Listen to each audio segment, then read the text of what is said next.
Mwanamke mmoja anayejulikana kwa jina la Lesine Chongela, mkazi wa kijiji cha Bugogo kilichopo kata ya Bukoli wilaya ya Geita mkoani Geita, anadaiwa kuuawa na kuchomwa na kitu chenye ncha kali na mwanaume anayedaiwa kuwa ni mume wake. Baada ya tukio hilo, mwanaume huyo alijaribu kujiua kwa kujichoma na kisu tumboni, lakini hakufariki dunia. Kwa mujibu wa mashuhuda wa tukio hilo, mauaji hayo yalitokea siku ya Jumapili, Aprili 13, 2025 majira ya saa 7 mchana. Inadaiwa kuwa chanzo cha tukio hilo bado hakijafahamika rasmi, ingawa baadhi ya mashuhuda walioshuhudia tukio hilo wamesema kuwa walimkuta marehemu akiwa amelala ukutani, huku mwanaume huyo akiwa karibu naye na kisu tumboni.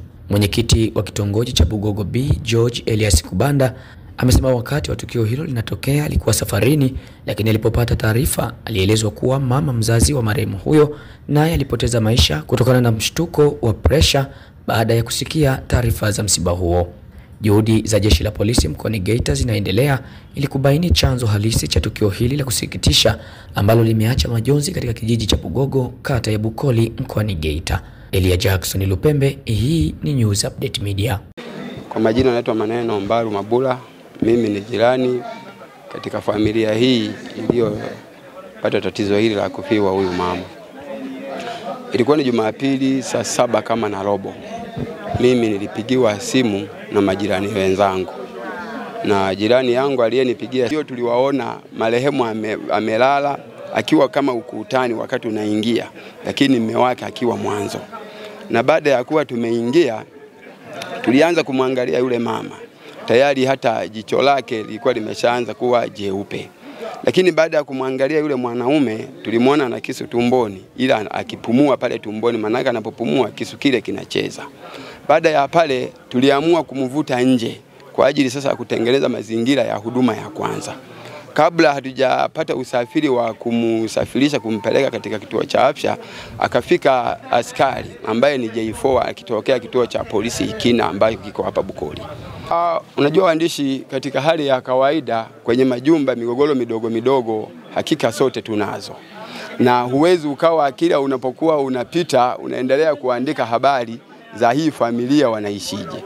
Lakini hiyo siku tu ndio walisema baadhi ya majirani kwamba walisikia ile kelele, na baada ya pale chanzo kilichowafanya mpaka kuanza kuomba msaada wale majirani wenzangu, maana wengine tulikuwa kwenye mishughuliko ya mihangaiko ya kimaisha. Lakini marehemu huyu walimsikia akipaza sauti kwamba majirani, naomba msaada, nitakufa. Hivyo ndipo waliposogea na wakaanza kupiga sasa simu za kuomba msaada. Bahati mbaya mwenyekiti wangu alikuwa safari. Kwa hiyo tukaanza kuangaliana sisi wa karibu na jinsi gani, maana tunaishi sisi hapa tunafahamiana. Ukiongea na fulani ni rahisi kupata namba ya RPC mkuu wa kituo au dokta na kadhalika.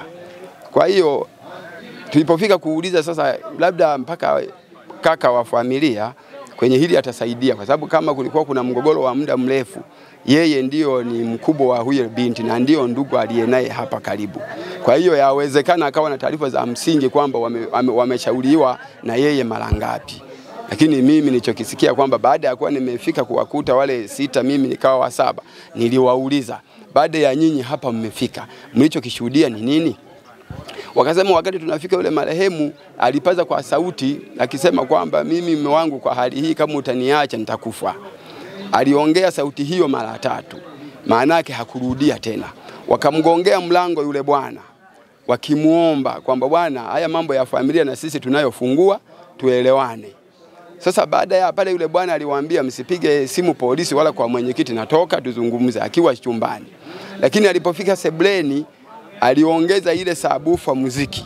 Ule mlango ulikuwa umerudishwa, lakini aliufunga komeo kwa ndani. Kwa hiyo walikosa sasa namna ya kufanya. Kwa hivyo ndivyo wakaanza kutumia utaratibu wa kuiomba serikali kufika kwa maana ya ngazi ya mwenyekiti na watendaji kwa ajili ya kujua nini kinaendelea mle ndani. Jina naitwa George Elias Kubanda, mwenyekiti wa kitongoji cha Bugogo B.